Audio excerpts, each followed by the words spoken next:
عشرہ ذی الحجہ کا آغاز ہو چکا ہے، اور یہ جو ذی الحجہ کے پہلے 10 دن ہیں ان کی بہت زیادہ فضیلت ہے۔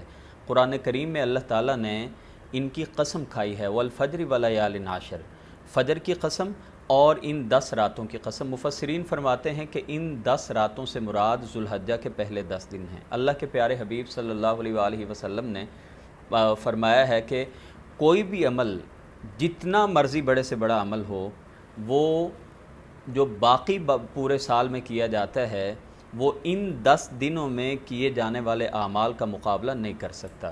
اس سے آپ اندازہ کیجئے، ایک صحابی نے دریافت کیا ولل جہاد، اے اللہ کے رسول صلی اللہ علیہ وسلم جہاد بھی نہیں؟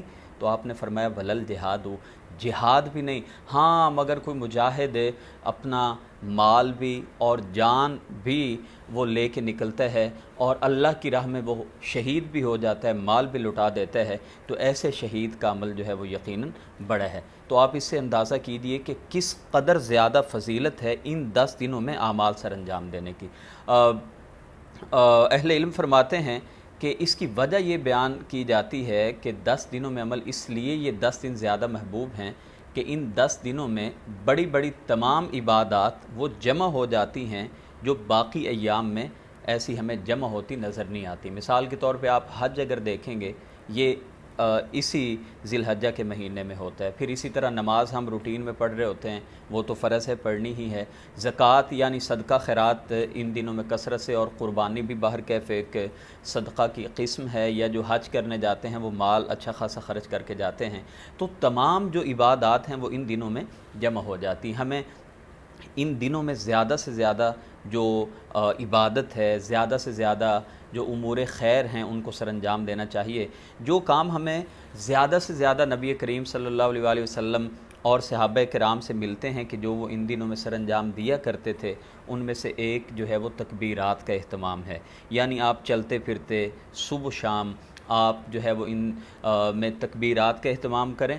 عام طور پہ صرف جو یوم النحر ہے، جو عید کا دن ہے، اسی روز ہمارا اہتمام یا زیادہ کثرت سے لوگ پڑھتے نظر آتے ہیں، حالانکہ یہ یکم ذی الحجہ سے لے کے یوم تشریق جو ہے نا اس کے اختتام تک ہم نے یہ پڑھنی ہوتی ہیں۔ تو ہمیں یہ زیادہ سے زیادہ یہ یکم ذی الحجہ سے شروع ہو جاتی ہیں۔ صحابہ کرام اس قدر اس کا اہتمام کیا کرتے تھے کہ اگر بازاروں میں بھی جاتے تو یہ اتنا اونچی آواز سے کہا کرتے تھے تکبیرات کو کہ بازاروں میں بھی آوازیں گونجا کرتی تھیں۔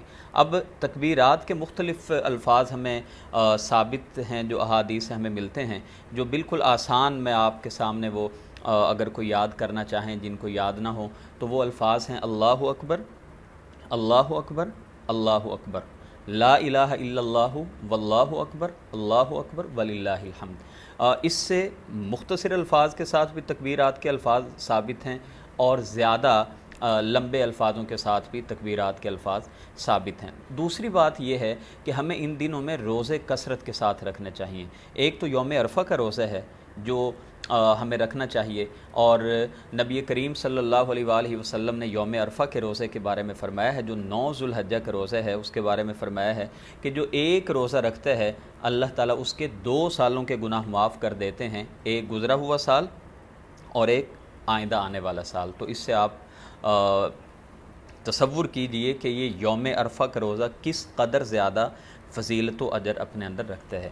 دوسری بات یہ ہے کہ ان 9 دنوں میں آقا کریم علیہ السلام سے روزے رکھنا بھی ثابت ہے، یعنی یکم ذو الحجہ سے لے کے 9 ذو الحجہ تک۔